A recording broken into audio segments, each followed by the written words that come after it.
창세기 43장 1절로 14절까지 말씀 가운데서 11절부터 14절까지 한 절씩 교독하도록 하겠습니다. 제가 먼저 11절 말씀 봉독합니다. 그들의 아버지 이스라엘이 그들에게 이르되 그러할진대 이렇게 하라.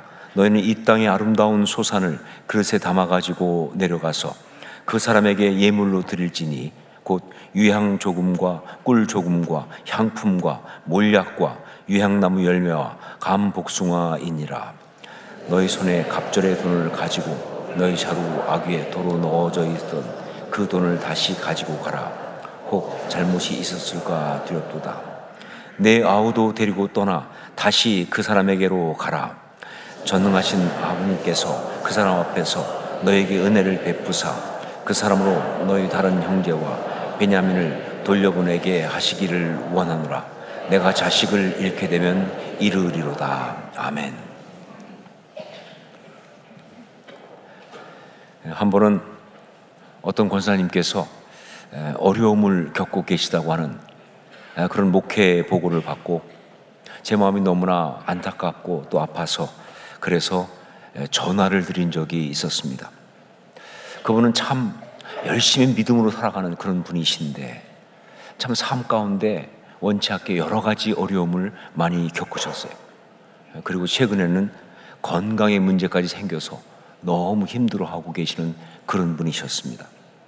그래도 정말 믿음이 있는 분이어서 전화로 이야기하는 가운데 그런데 정말 믿음으로 살겠다고 그렇게 잘 이기겠다고 그렇게 말씀하시고 그리고 또 전화 주신 것에 대해서 감사하다라고 인사까지 하시고 그렇게 했습니다.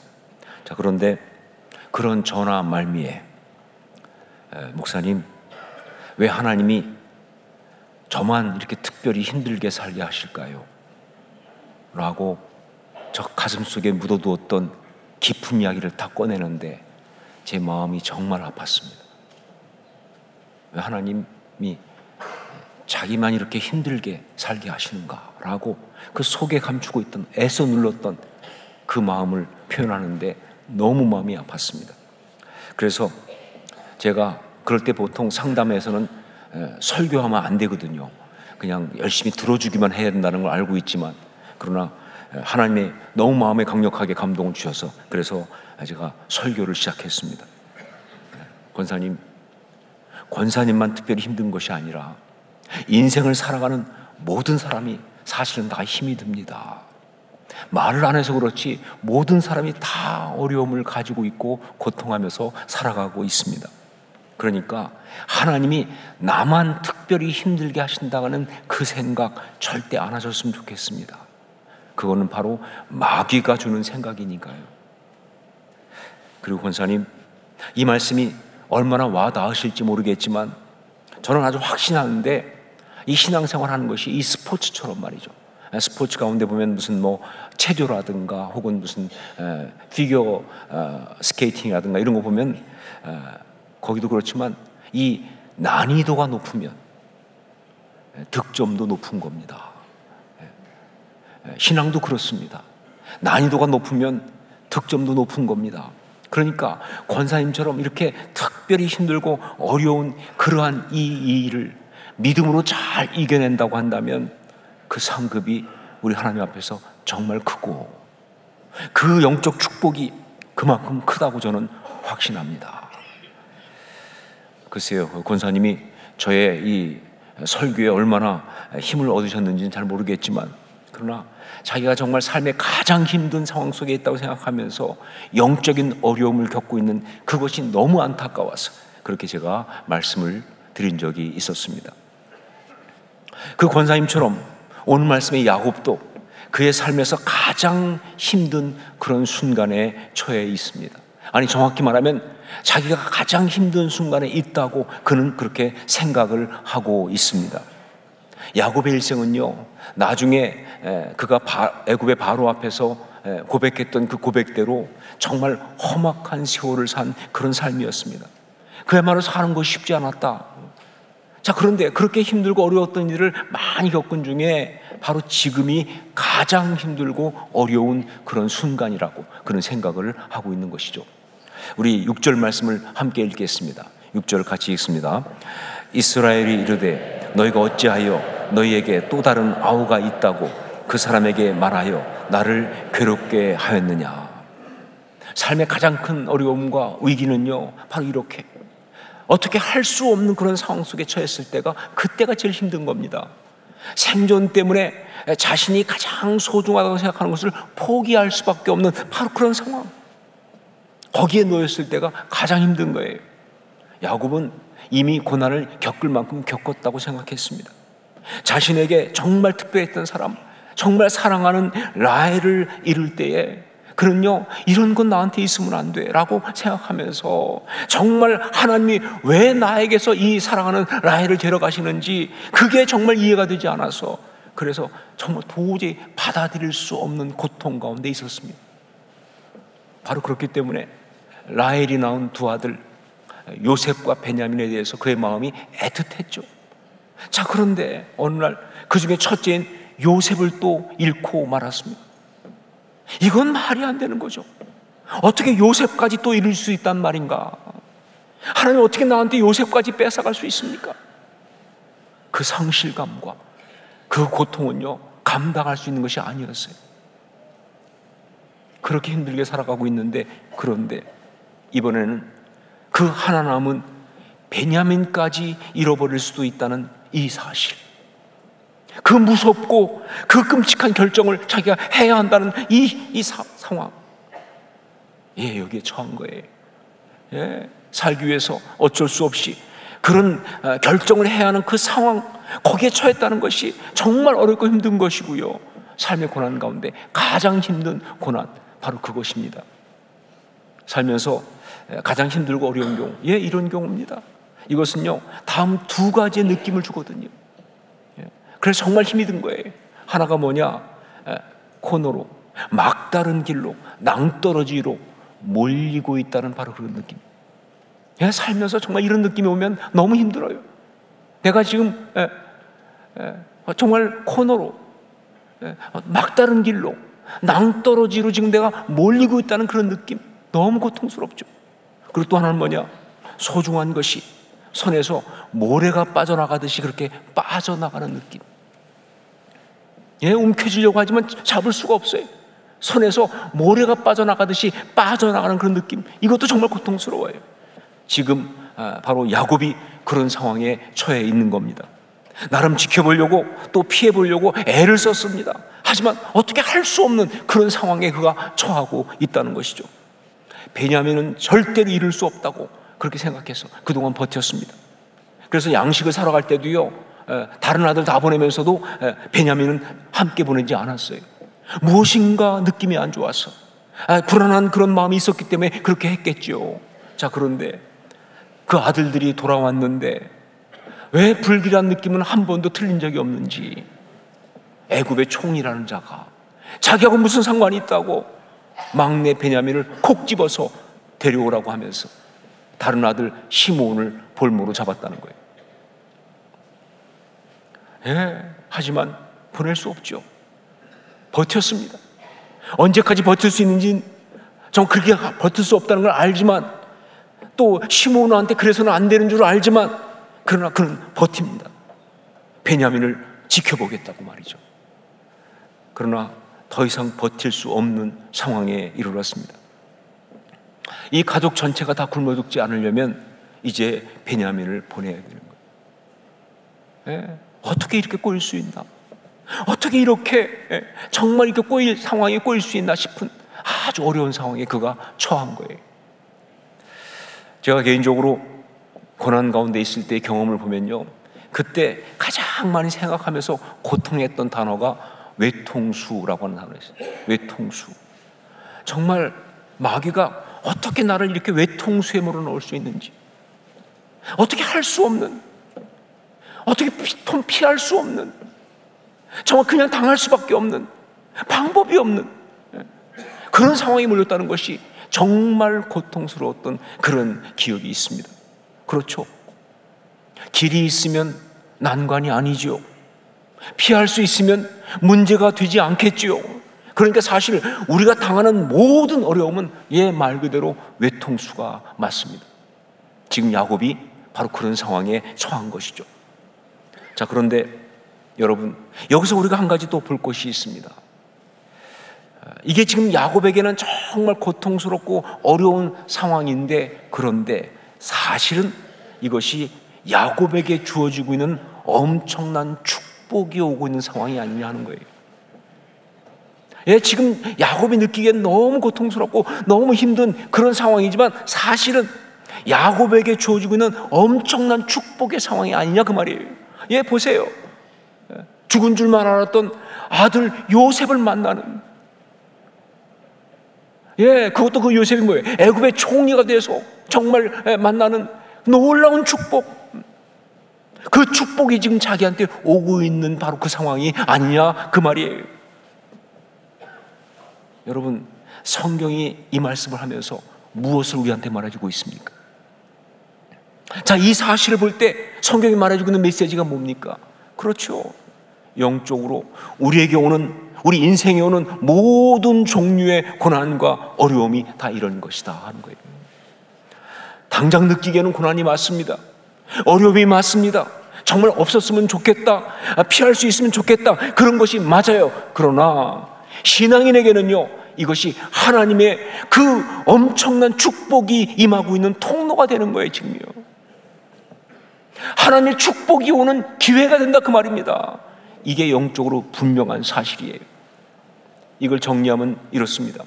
우리 인생은요, 이 땅을 살면서 고난과 어려움을 피할 수 없습니다. 정도의 차이일 뿐, 이건 우리 삶 가운데 필수적이에요. 이 땅을 살아가면서 고난이 없기를 바라는 건 말이 안 되는 거예요. 예, 이 땅을 살아가는 모든 사람은 고난과 어려움을 피할 수가 없어요. 자, 그런데 마귀는 이 고난과 어려움을 통해서 우리 삶을 파괴하려고 합니다. 우리를 고통스럽게 하고 우리를 불행하게 하면서, 여기 말씀에 나온 야곱처럼 말이죠, 힘드니까 그 옆에 있는 사람들한테 원망하고 불평하고 왜 나한테 이렇게 했느냐, 왜 나를 괴롭게 하느냐 하면서 말이죠, 그냥 가지고 있는 아름다운 것들을 스스로 막 파괴하게 하는 거예요. 정말 귀한 것들을 다 망가뜨리는 거예요. 그렇게 무너지게 하는 게 마귀의 이야기예요. 예, 이것도 분명한 영적인 사실이죠. 자, 그런데 또 하나의 중요한 사실이 있습니다. 하지만 동시에 우리 하나님은요, 이 고난을 이용해서 우리를 축복하시려고 한다는 이 사실, 하나님은 이 고난을 이용해서 우리를 축복하시려고 한다는 이 사실, 진정으로 우리를 축복하기 위해서 고난이 꼭 필요하기 때문에 우리를 고난 가운데 주시는 거예요. 그 고난과 직면하도록 그렇게 하시는 거예요. 예, 그러니까 신앙인에게 고난은요, 축복의 서론일 뿐이다 하는 겁니다. 예, 아니, 예, 그렇게 되게 만드는 것이 바로 신앙인이에요. 고난이 왔습니다. 하지만 그게 축복의 서론이 되게 하는 거, 그게 신앙입니다 하는 얘기예요. 여러분, 여기서 이런 생각이 올라올 수 있습니다. 아니, 하나님이 그냥 곱게 축복하시면 안 될까요? 꼭 그렇게 고난을 주시며 축복하셔야 합니까? 그냥 고난 없이 곱게 축복하시면 안 되겠습니까? 라는 질문이 올라올 수 있죠. 답은 이렇습니다. 안 된다는 거죠. 반드시 고난을 통과해야 한다. 그 축복이 진정한 축복이 되려면 반드시 고난을 통과해야 한다는 거예요. 여러분, 우리 주변에서도 많이 보고 뭐 드라마 같은 데서 뭐 봐서 알지만, 부모가 자녀를 너무 사랑해서 그 자녀에게 정말 아무 어려움이 없이 살도록, 그래서 최선을 다해서 그 자녀한테 도와주고 막 모든 걸 다 해주었을 때, 그게 자녀에게 축복이 됩니까? 그게 정말 자녀에게 축복이 됩니까? 오히려 그것이 그 자녀가 망가지게 만드는 거 아니냐 그 말이에요. 여러분, 지금 한국 사회가 딱 그런 상황이라고 생각합니다, 저는. 예, 우리 한국 사회가 딱 그런 상황이에요. 모두가 말하듯이 지금 한국의 젊은 세대들은요, 그 시대 정신에 문제가 많아요. 예, 너무 나약하고 너무 무력합니다. 너무 이기적이고 너무 단견이에요. 너무 감각적이에요. 그런데 여러분, 누가 그렇게 만들었습니까? 누가 그렇게 만들었습니까? 우리가 만들었잖아요. 기성세대가 그렇게 만들었잖아요. 여러분, 지금 이 기성세대, 한국의 기성세대는요, 정말 역사 이래 가장 잘 사는 세대입니다. 예. 그렇게 못 살다가 이렇게 잘 살게 되는 경우가 거의 없었어요. 그건 놀라운 축복이긴 한데, 여러분, 이거는 어떤 문제가 있느냐? 그러니까 다른 면으로 본다면 이건 졸부가 된 거예요. 졸부. 여러분, 졸부, 어떤 그런 문제, 핸디캡 아시죠? 자, 그러다 보니까 이 자녀들한테 너무 잘해주고 싶어.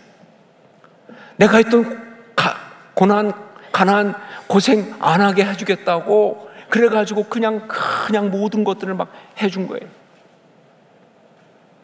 그러다 보니까 자녀들이 망가진 거예요.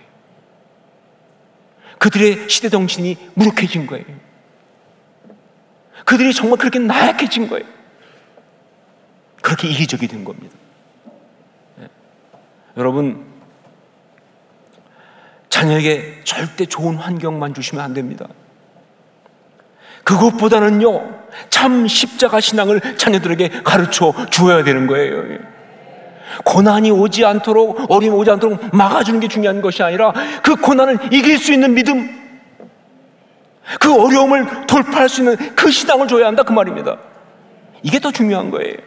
그게 십자가 신앙 아닙니까? 십자가 신앙이 더 중요하다. 자, 지금 상황이 야곱에게는 너무 중요한 상황입니다. 그가 그냥 망가지느냐, 아니면 하나님이 주시는 그 언약의 축복을 제대로 받아 누리느냐, 그 기로에 선 바로 그런 중요한 순간입니다. 크리티컬 포인트라고 하는 말이 있어요. 크리티컬 포인트. 이거는 물리학에서 임계점이라고 말하는 그런 용어입니다. 임계점. 그러니까 액체가 기체가 되는 그런 순간처럼 그 형질이 변하는 아주 중요한 순간을 말합니다. 그 지점에서 이제 뭐예요? 형질이 달라져요. 액체였는데 기체가 되는, 그게 바로 크리티컬 포인트예요. 자, 그런데 이 단어는요, 물리학에서만이 아니라 우리 인생에 있어서, 특히 영적인 부분에 있어서 정말 중요한 의미로 사용됩니다. 예, 우리 인생을 결정적으로 바꾸는 그러한 중요한 순간, 이게 크리티컬 포인트예요. 우리 인생을 결정적으로 바꾸는 그런 중요한 순간. 여러분, 우리가 신앙으로 아름답게 삶을 살려고 한다면요, 다른 건 몰라도 이 삶의 크리티컬 포인트를 제대로 통과해야 돼요. 이때 잘해야 합니다. 이때. 뭐 평소에는 좀 영적으로 조금 이렇게 좀 실수도 하고 또 너절하게 그렇게 살아도 뭐 그래서는 안 되지만 뭐 그래도 괜찮아요. 그러나 삶의 크리티컬 포인트에서는요, 제대로 가야 합니다. 여기만 제대로 통과하면, 여기만 제대로 가면요, 그러면 그 삶이 아름다울 수 있어요. 그 삶이 정말 성공하는 삶이 되는 겁니다. 자, 그런데 성경에 나오는 사람들 가운데 이 크리티컬 포인트에서 제대로 서서 정말 아름다운 신앙의 사람으로 성공한 가장 대표적인 사람이 누구냐? 바로 야곱이에요. 비슷한 이야기 가지고 있는 사람들 많이 나오지만 야곱 따라올 사람 아무도 없어요. 예, 여러분, 베델 크리티컬 포인트였잖아요. 근데 그는 거기서 하나님 앞에 단을 쌓았잖아요. 분이엘도 그겁니다. 예, 야복나루에서 기도하면서 하나님 얼굴을 뵙잖아요. 예, 야곱은 평소에는요, 이게 신앙인 맞나? 언약의 삶을 살아가는 믿음의 조상이 맞나 싶을 정도로 정말 너무 인간적이죠. 너무 연약한 그런 모습 많이 보이지만, 그러나 결정적인 순간에, 즉 삶의 크리티컬 포인트에 서서는요, 그는 정말 신앙의 한 방을 보입니다. 그래서 그 언약의 축복을 제대로 누리고 살아가는 그런 사람이 된다. 바로 오늘 말씀이 그 모습을 보여주고 있어요. 오늘 말씀이 바로 그런 야곱의 그런 모습을 보여주고 있는 그런 말씀이다. 우리 13절, 14절 말씀을 함께 읽겠습니다. 13절, 14절 같이 읽겠습니다. 내 아우도 데리고 떠나 다시 그 사람에게로 가라. 전능하신 하나님께서 그 사람 앞에서 너희에게 은혜를 베푸사 그 사람으로 너희 다른 형제와 베냐민을 돌려보내게 하시기를 원하노라. 내가 자식을 잃게 되면 이르리로다. 내가 자식을 잃게 되면 이르리로다. 이것이 바로 야곱의 한방이에요. 모든 상황을 뒤집는, 영적인 어떤 고난을 뚫고 마귀의 괴계를 이기고 하나님의 축복을 향해 나아가는 바로 그 야곱의 결단이 이겁니다. 이거는요 절대 자포자기가 아니에요. 뭐 생존을 위해서 소중한 것을 그냥 다 포기하는 아주 처참한 그런 비열한 어떤 패배, 그거 절대 아닙니다. 어떤 사람들은 그래요. 야곱의 생존 본능이 얼마나 심하면 대단한지 말이에요. 대단하다 그러면서 아니 보라고 살기 위해서 베냐민까지도 포기할 정도로 그렇게 좀 생존 본능이 강하지 않느냐. 근데 그거 절대 아니죠.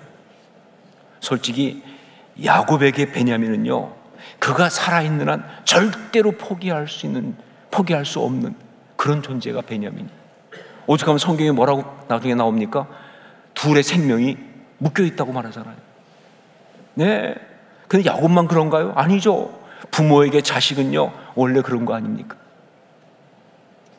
어떻게 자식을 포기해요? 부모가. 제가 옛날에 제 아들이 사춘기 때, 뭐 사춘기 다 그러니까 막 속을 좀 썩일 때가 있었는데, 그래서 뭐 별거 아니지만 또 그때 당시는 상당히 힘들잖아요. 그래서 막 기도하면서, 그런데 뭐 응답은 잘 안 되고 너무 답답하고 화도 나고 그래가지고 하나님 앞에서 이렇게 기도했습니다. 하나님, 모르겠습니다. 그 아들 포기합니다.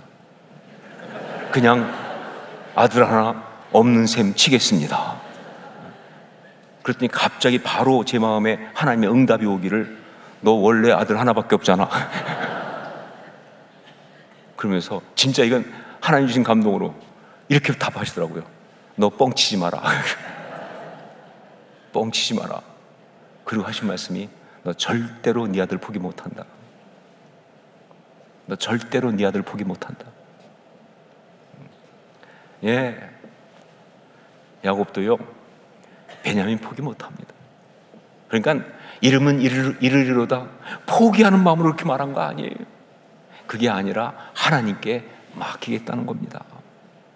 그의 고백 그대로 전능하신 하나님의 손에 올려드린다고 하는, 어떤 결과가 오더라도 끝까지 하나님을 신뢰하겠다고 하는 참 신앙의 고백이고요, 영적인 결단인 거예요.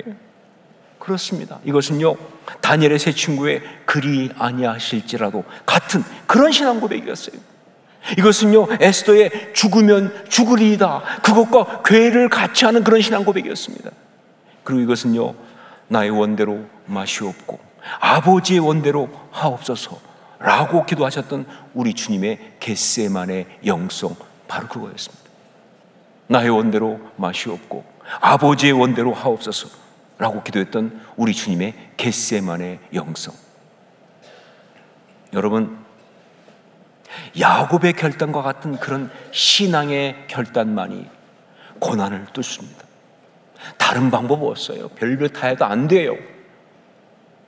야곱의 결단과 같은 그런 신앙의 결단만이 고난을 뚫고 하나님의 축복을 향하여 나아갈 수 있게 만든다고요. 자, 그러니까 우리가 신앙의 사람으로 하나님의 그 언약의 축복을 받고 정말 그 언약의 축복을 온전히 누리는 그런 삶을 살기 원한다고 하면, 우리한테는 이게 있어야 돼요. 야곱의 결단과 같은 그런 신앙의 결단이 반드시 있어야 되는 거예요. 구체적으로 어떤 결단인가? 오늘 말씀에서 야곱의 결단이 보여준 것은 두 가지입니다. 첫째가 뭐냐? 자기 포기의 결단입니다. 자기 포기의 결단. 내 생각, 내 욕심, 나의 방법, 나의 자존심, 나의 두려움 다 내려놓는 자기 포기의 결단. 여러분, 제가 이미 여러 번 말씀드렸죠. 내가 포기 못하고 움켜쥐고 있으면요, 난 절대로 마귀의 손아귀에서 벗어날 수 없다고. 내가 포기 못하고 움켜쥐고 있으면 난 절대로 마귀의 손아귀에서 벗어날 수가 없어요. 그리고 내가 포기하지 않고 움켜쥐고 있으면요, 우리 하나님 절대로 아무 일도 못 하십니다. 안 하세요. 정말 중요한 영적 결단은 바로 자기 포기의 결단입니다. 십자가 앞에 내놓는, 그렇게 원하지만, 그렇게 정말 갈망하지만, 혹은 그렇게 힘들지만 내려놓는 거예요. 두 번째, 이것은 하나님을 향한 신뢰의 결단입니다. 하나님을 향한 신뢰의 결단. 하나님만을 끝까지 신뢰하겠다고 하는 바로 그 신뢰의 결단이에요. 마귀는 끊임없이 하나님을 향한 우리 마음을 흔들 겁니다. 정말 더 이상 믿을 수 없다, 더 이상 신뢰할 수 없다, 정말 그 불안과 염려와 두려움을 가지고 막 그냥 흔들면서 그렇게 밀고 들어올 때, 정말 제 마음이 바람 앞에 흔들리는 그런 나무처럼 그렇게 흔들리는 순간이 오는데, 그런데 내가 믿음의 사람이라고 한다면 그때 그렇게 그냥 흔들리고만 있을 것이 아니라 분연히 일어나서, 하지만 나는 하나님을 믿는다, 나는 우리 하나님을 신뢰한다, 그리고 선포합니다. 나는 죽어도 하나님을 신뢰하고 죽을 것이다. 이게 필요한 거예요. 이게 믿음이죠. 이 결단이 필요한 거예요. 하나님을 향한 신뢰의 결단. 야곱은 인간적으로 참 흠이 많은 사람입니다. 특히 내면에 상처가 많고 여러 가지 컴플렉스가 많아가지고 정말, 그래서 제가 내적주 사역할 때 야곱은 저희 사역의 단골 손님이었어요. 야곱의 이야기를 끌고 나오면요, 다들 공감해. 다들 보니까 다 야곱과야. 보니까 예요 없어. 우리가 다 똑같아요. 너무 상처도 많고 너무 컴플렉스도 심하고, 그러다 보니까 참 힘들게 살았습니다. 야곱 뜻이 뭡니까? 발 뒤꿈치를 잡은 자. 무슨 의미예요? 그것은 바로 속이는 자라는 뜻이에요. 그리고 또 다른 뜻이 있다면 찬탈하는 자입니다. 빼앗는 자입니다. 속여 빼앗는 자예요. 그게 야곱이에요. 정말 말 그대로 치열하게 살았습니다. 그러면서 많은 상처를 주고받았어요. 옆에 있는 사람 중에 상처 주고받지 않은 누가 있어요? 다 주고받아가면서, 그러면서 고난과 어려움을 당했습니다. 정말 험악하다라는 그런 표현을 쓸 만큼 그런 인생을 살았다, 그 말이에요. 그런데 여러분, 그러나 그의 신앙의 이름 이스라엘이, 하나님의 선택한 백성, 그 민족의 이름이 되잖아요. 그 백성 이름은 아브라함도 아니고요, 이삭도 아니고요, 요셉도 아니고요, 이스라엘입니다. 야곱의 또 다른 신앙의 이름이 그 민족의 이름이 됐지 않습니까? 뿐만 아니라 그의 12 아들들이 이스라엘의 12지파가 되는 가장 풍성하고 가장 아름다운 언약의 축복을 누린 사람, 그게 야곱이에요. 어떻게 이럴 수 있었을까? 어떻게 이럴 수 있었을까? 그 답이 뭐예요? 야곱의 결단입니다. 그 답이 바로 야곱의 결단이에요. 그리고 그것이 바로 오늘 우리에게 주시는 메시지입니다. 기도하겠습니다.